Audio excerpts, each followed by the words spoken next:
सरकारी शाळांचा दर्जा सुधारण्यासाठी केवळ शासनावर अवलंबून न राहता पालकांनी एकत्र येऊन पुढाकार घेतला तर काय क्रांती घडू शकते याचं एक उत्तम उदाहरण माथेरानमध्ये पाहायला मिळालंय।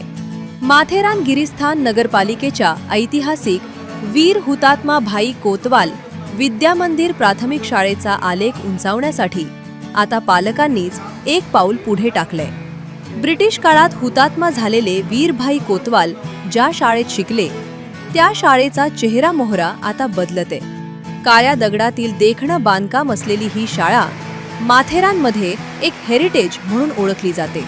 आज ही शाळा पूर्णपणे डिजिटल झाली असून येथे स्वतःची प्रयोगशाळा, कम्प्युटर रूम, परसबाग आणि विजेसाठी सौर ऊर्जा प्रकल्प उभारण्यात आलाय। पुस्तकी ज्ञानासोबतच विद्यार्थ्यांना येथे कलाकुसरही शिकवली जात असल्याने पालकांचा कल आता या सेमी इंग्लिश शाळेकडे वाढू लागलाय। या शाळेला अधिक अद्ययावत करण्यासाठी शाळा व्यवस्थापन समितीच्या सर्वसाधारण सभेत पालकांनी 2 मोठे आणि महत्त्वपूर्ण निर्णय घेतले आहेत। पहिला निर्णय विद्यार्थ्यांच्या गणवेशाबाबत आहे। शासनाकडून मिळणाऱ्या गणवेशाचा कपडा पातळ असल्याने त्याचा दर्जा उंचावण्यासाठी शासनाचे 300 रुपये आणि पालकांचे 360 रुपये एकत्र करून 660 रुपयांचा उच्च दर्जाचा गणवेश देण्याचे निश्चित करण्यात आले। तर दुसरा निर्णय मध्यान्ह भोजनाबाबत असून विद्यार्थ्यांना चविष्ट आणि पौष्टिक जेवण मिळावे म्हणून भाज्या व मसाल्यांसाठी प्रति विद्यार्थी वर्षाला 500 रुपये देण्याचा ठराव मंजूर करण्यात आलाय। हा सर्व जमा खर्च शाळा व्यवस्थापन समितीकडे पारदर्शकपणे असणार आहे।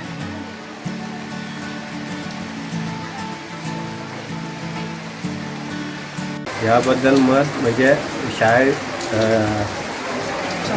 शासनातर्फे 300 रुपये अनुदान जे भेटतं ड्रेसला 300 रुपये अनुदान भेटतं। तर तो ड्रेस थोडा म्हणजे कमतर क्वालिटीचा असतो।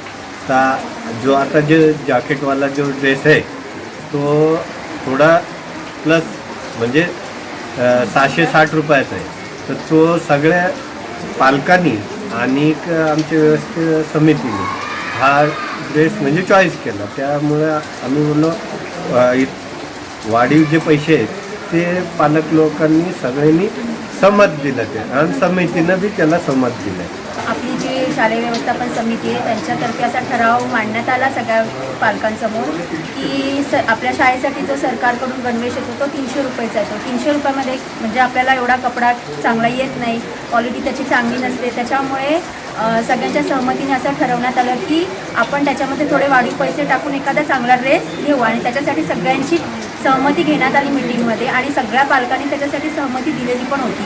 त्याच्यानंतर दुसरं पोषण आहाराचं आहे। तर पोषण आहारामध्ये जे सरकारकडून आपल्याला मुलांसाठी आपल्याला जे जेवण भेटतं ते एवढं चांगल्या दर्जाचं नसतं। तर त्याच्यामध्ये आणि माथेरानमध्ये भाज्यांचे वगैरे दर भरपूर आहेत, खूप आहेत।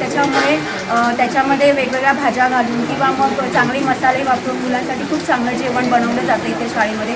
त्याच्यासाठी आम्ही असं ठरवण्यात आलेलं होतं की एका मुलासाठी आपण महिन्याला 50 रुपये असे वर्षाचे 500 रुपये एका मुलामागे म्हणजे असा ठराव मांडलेला होता की सगळ्यांना मंजूर असेल तरच हा ठराव पुढे जाईल। त्याच्यानंतर हे दोन्ही ठराव पालकांच्या सहमतीनेच पुढे नेण्यात आलेले आहेत। सगळ्या पालकांनी याला सहमती दिलेली आहे आणि त्याच्यानंतरच हे एकाचाही जर का मान्य नसतं तर तो ठराव पूर्णपणे रद्द करण्यात येणार होता। त्याच्यामुळे सगळ्यांच्या सहमतीनेच हे जे काही ठरवण्यात आले ते सगळ्यांच्या सहमतीने ठरवण्यात आलेलं आहे। काय सांगाल सर, पालकांमध्ये गैरसमज तयार झालेला आहे की 860 रुपये एकूण घेऊन शाळेचा पोषण आहार आणि विद्यार्थ्यांचा गणवेश याबाबत तुमचं काय मत आहे? शासनाकडून गणवेशासाठी रुपये 300 त्याप्रमाणे अनुदान प्राप्त होत असतं आणि नगरपरिषद शाळेचा जो आपला युनिफॉर्म आहे तो युनिफॉर्म पाहता सर्व पालकांचा सहमतीने असं ठरवण्यात आलं की 300 रुपयामध्ये युनिफॉर्म येणार नाही। तर त्यासाठी अतिरिक्त जे काही अनुदान लागणार आहे पैसे तर आम्ही सर्व पालक सहमतीने सर्वांनी ठराव केला, सर्वांनी त्यासाठी सहमती दिली आणि त्यानुसार जो ड्रेस आहे आपल्या शाळेचा युनिफॉर्म आहे तो युनिफॉर्म घेण्याचं सर्वांमध्ये ठरलेलं आहे। दुसरं होतं की पोषण आहारामध्ये आपल्या माथेरानमध्ये प्रॅक्टिकली पाहता भाज्यांचे जे दर आहेत ते आणि इतरही गोष्टी आहेत जसं मसाले आहेत तर ते चांगल्या क्वालिटीचे घेण्याचं सर्व पालकांनी ठरवलं. तर याप्रमाणे ती रक्कम सांगण्यात आलेली आहे. यासाठी सर्व पालकांची सहमती आहे. यातील एकही पालकाची जरी सहमती नसेल तरीसुद्धा सर्वानुमते व्यवस्थापन समिती आमची जबाबदार आहे. व्यवस्थापन समितीने ठरवल्याप्रमाणे तो निर्णय कायम ठेवायचा किंवा मागे घ्यायचा तो सर्वस्वी आमची व्यवस्थापन समिती ठरवेल.